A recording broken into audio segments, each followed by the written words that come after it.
Sud Radio Berkov dans tous ses états.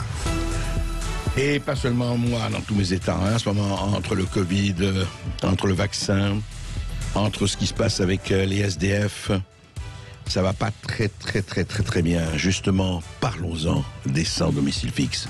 Sud Radio Berkov dans tous ses états.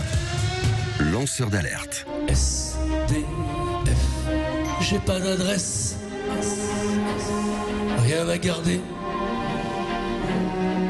j'ai pas le téléphone.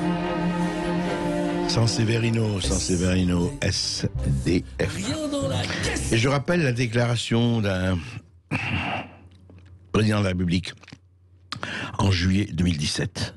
Juillet 2017, il venait d'être élu. Et il est allé à Orléans, dans un centre d'hébergement provisoire pour les réfugiés. Et il a dit ceci: d'ici la fin de l'année, je ne veux plus personne dans les rues. D'ici la fin de l'année, je rappelle, c'était en 2017. Il n'est pas question, effectivement, de continuer comme ça, c'est pas possible. Et bien aujourd'hui, d'après les chiffres de la Fondation Abbé Pierre, il y a 300 000 SDF en France. 300 000. Et nous avons demandé à Marie d'être avec nous. Bonjour Marie. Bonjour, monsieur Berkov. Bonjour Marie. Oui.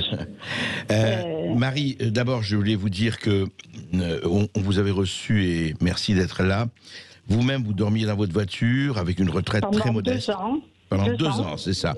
Et vous dormiez parce que vous avez une retraite qui ne vous permettait pas d'avoir un appartement, c'est ça? Exactement. Il faut dire que j'étais une femme honnête. Je suis là, c'est pas pour parler de moi. Je ne veux pas qu'on parle trop de moi parce que j'ai rien à dire. Je vais juste dire que c'est une injustice et que je ne sais pas ce que c'est fraternité. Ça, c'est des choses très graves. Oui, d'autre part, je téléphone. Moi, j'étais SDF avec honnête, un casier judiciaire vierge. J'ai toujours travaillé dans ma vie. C'est pour ça que j'ai une retraite 1380 € et que ça ne me permet pas d'aller dans une agence louée. C'est un comité de citoyens de Puteaux qui m'ont aidé malgré ma demande de logement de 14 ans à l'époque. Maintenant, c'est 17 ans en janvier. 17 ans de demande de logement. 17 ans de demande de logement. Et là vous habitez, vous avez un logement là? Exactement. J'ai un château, monsieur. J'ai un château de 12 mètres carrés grâce 12 mètres carrés. Oui, j'ai un beau château, 12 mètres carrés, dans le centre de Puteaux, grâce à citoyens anonymes qui sont portés garants pour moi et qui m'ont trouvé ce logement, mon château. Et c'est pour ça que je ne peux pas amener tous les SPF chez moi. Comme j'étais, les gens visibles, je ne peux pas les amener chez moi parce que mon château est énorme, 12 mètres carrés. Alors, c'est pour ça que je fais appel, Madame le maire, que je fais appel à la France, à Monsieur Macron, que j'ai voté pour lui. J'ai honte de le dire, j'avoue, j'ai voté pour lui, parce qu'il a dit en 2017, personne dehors. Et moi, en 2018, j'étais dehors. En mois de septembre, en 2018. J'ai eu mon appartement cette année, en mois de mai. Et alors Marie, vous dites qu'aujourd'hui, il y a toujours, et vous le savez, des SDF, et vous vous inquiétez justement, vous pensez à un SDF qui s'appelle Farik, Monsieur Farik, qui a travaillé 20 ans pour la mairie de Puteaux. Oui. 20 ans, c'est pas 2 jours, c'est pas 2 ans, c'est 20 ans. On n'a pas renouvelé son contrat, je pense que c'est à cause du Covid. Je ne sais pas, il était animateur dans les écoles. 20 ans pour la mairie de Puteaux. Il a plus de travail parce que lui, il est trop vieux. Il a 58 ans pour travailler. Mais à 58 ans, il est trop vieux. Il est trop vieux pour travailler à 58 ans, mais 58 ans, il est trop jeune pour la retraite. Alors, expliquez-moi, moi j'ai pas d'études, hein. Je suis une tendance, un Rolex, je suis rien, je suis gueux, je suis invisible. Mais expliquez-moi pourquoi à 58 ans, on est trop vieux pour travailler, à 58 ans, on est trop jeune pour la retraite, on vit de quoi? On est dehors. Mesdames, moi, avec ma petite retraite avec ma petite retraite. Je l'ai payé une semaine à l'hôtel. Mais je n'en peux plus parce que moi, j'ai ma petite retraite. J'ai mon château à payer aussi. Et j'ai aussi, il faut que j'aide aussi d'autres personnes. C'est pas lui tout seul. Et dites-moi, juste Marie, ceux qui vous ont aidé, les citoyens invisibles, les citoyens là de cette association, Oui, c'est pas qu'elle ne peut pas, elle fait beaucoup sûrement, mais est-ce qu'elle s'est occupée du cas de Farik ou elle Il commence à s'occuper un peu, bien sûr. Il y a bien sûr, qui s'en occupe, mais on ne peut rien faire parce que Madame le maire, elle est présidente des HLM, elle est présidente elle a tous les pouvoirs et elle ne donne pas le feu vert. Eh bien écoutez, on va appeler Madame le maire, on va demander à Madame le maire, effectivement. Oui, allez-y. On est la ville plus riche de France. Plutôt, est la ville plus riche de France.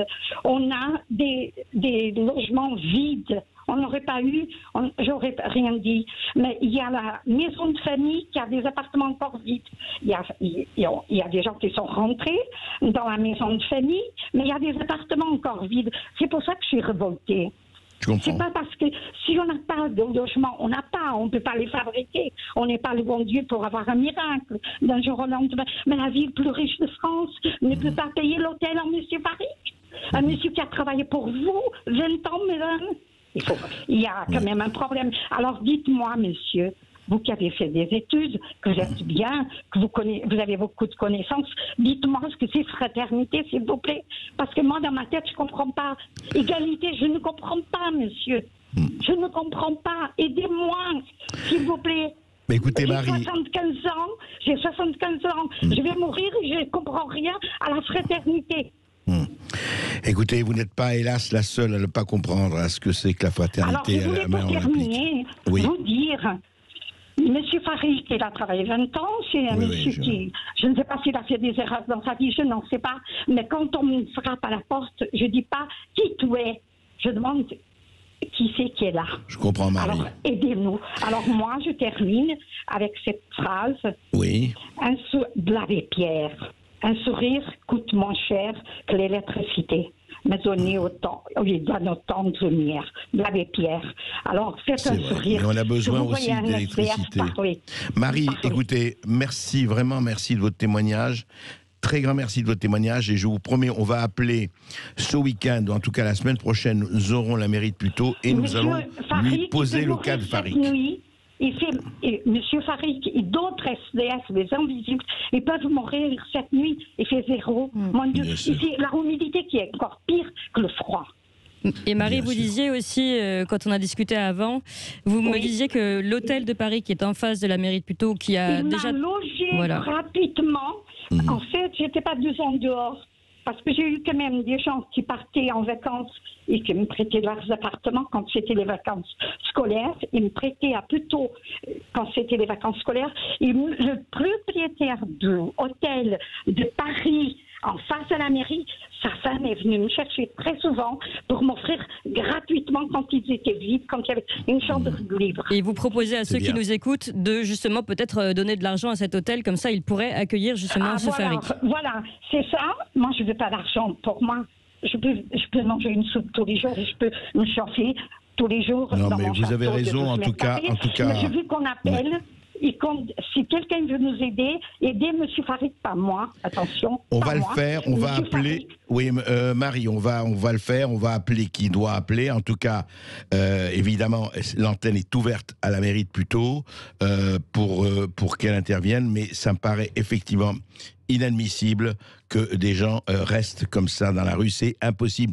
On parle de beaucoup de choses, on subventionne beaucoup de choses, on donne beaucoup d'argent à beaucoup d'observatoires, etc. Et c'est très bien, mais enfin, ne laissons pas quand même 300 000 SDF dans les rues. En tout cas, ceux qu'on peut aider, aidons-les. Voilà, vous avez entendu cet appel à l'aide de Marie. Vous pouvez réagir à ce sujet, évidemment. Je rappelle qu'il y a aujourd'hui 300 000 SDF, personnes à la rue, en cette période de froid.